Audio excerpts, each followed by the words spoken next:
My retirement dream is to live somewhere high up, on a hill or a cliff by the sea, perhaps by the age of 60 or 70. But today's Gen Zs have very different ideas, and they're hoping to make a much earlier exit from full-time employment. MoneyMind asked young people aged 21 to 28 about how they are navigating the world of work and also when they hope to execute their job exit strategy. The respondents were from Singapore, Malaysia, Indonesia, Thailand, Philippines, and China.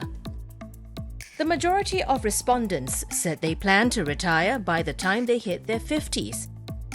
Only 16% said they plan to still be working in their 60s. Nearly everyone said they did plan to retire, with only 6% saying they didn't think they'd be able to stop working. Gen Z these days, they don't see work as their central identity, right? They have a work identity, they have some kind of personal hobby, other things that occupy their life that they value very dearly. So I'm not surprised that they see work as being less important, as manifested by early retirement intentions. But experts warn there could be a disconnect between the aspirations of young people and reality. Something that you want, everyone wants to retire early with a lot of wealth in your bank account. In actuality, you see data across China, across Southeast Asia, even in Singapore, youth unemployment is in fact the highest across all age groups. In China, it's approaching 20% among individuals who are below 25 years old. So while on the one hand, of course, not just Gen Z, but everyone wants to have a large wealth in their bank account and want to retire early, in actuality, they may find it to be challenging.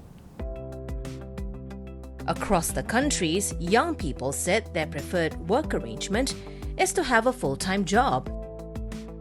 Respondents in China were most likely to prioritize having a full-time job. While in Indonesia, the top option was to have a full-time job along with a side hustle. I think the idea that Gen Z are actively choosing freelance or choosing the gig economy, the word choosing is quite misleading. They might be forced to engage in the gig economy because they cannot secure full-time gainful employment, right? So the survey shows this precisely, that they actually desire and want to have full-time employment. The survey also asked Gen Zs to rank what was most important to them when job hunting. For the majority of respondents, financial security was the top consideration, followed by work flexibility. Factors like workplace culture and job development were lower priorities for the Gen Zs in the study. I would say that work-life balance is something that organizations and employers should care more than the Gen Zs. So the question then becomes, if they trade this, right, for money, would they actually increase or decrease their productivity? And research shows otherwise, that if you don't have work-life balance, productivity is correspondingly decreased. So it's in the best interest of both parties, the employers, organizations, and individual employees, including Gen Z, to have both things. And it's up to really the organization to change this culture, to ensure that work-life balance is appropriately given to the employees. The survey also took on another Gen Z stereotype, that young people are job hoppers.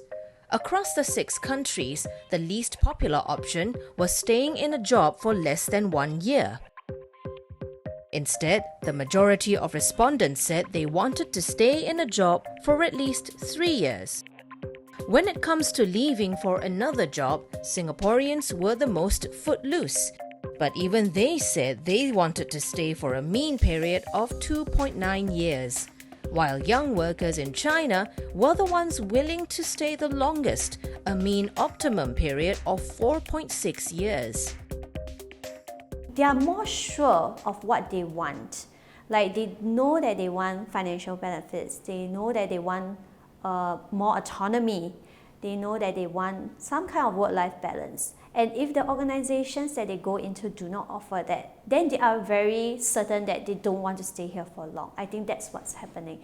I think beyond a certain point, they would want to seek out new experiences. But 1 year, I don't think that is the time frame that they are looking at. Because for them, it takes a lot of courage to jump into something new, learn new things again.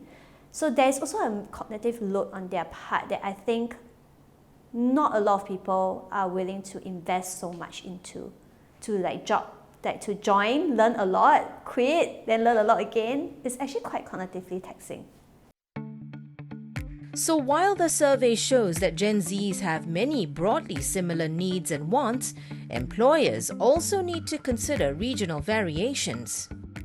We start to understand that Gen Zs, even though they have somewhat similar kind of needs and wants, there are still nuances by country.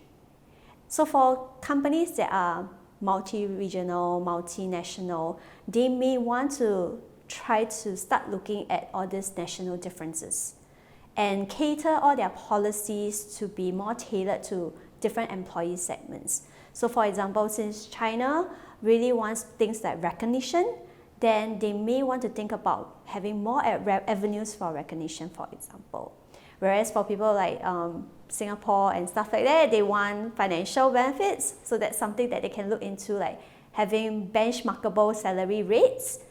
So this kind of like differentiated policies will ensure that every single country, their employees will have their needs being met.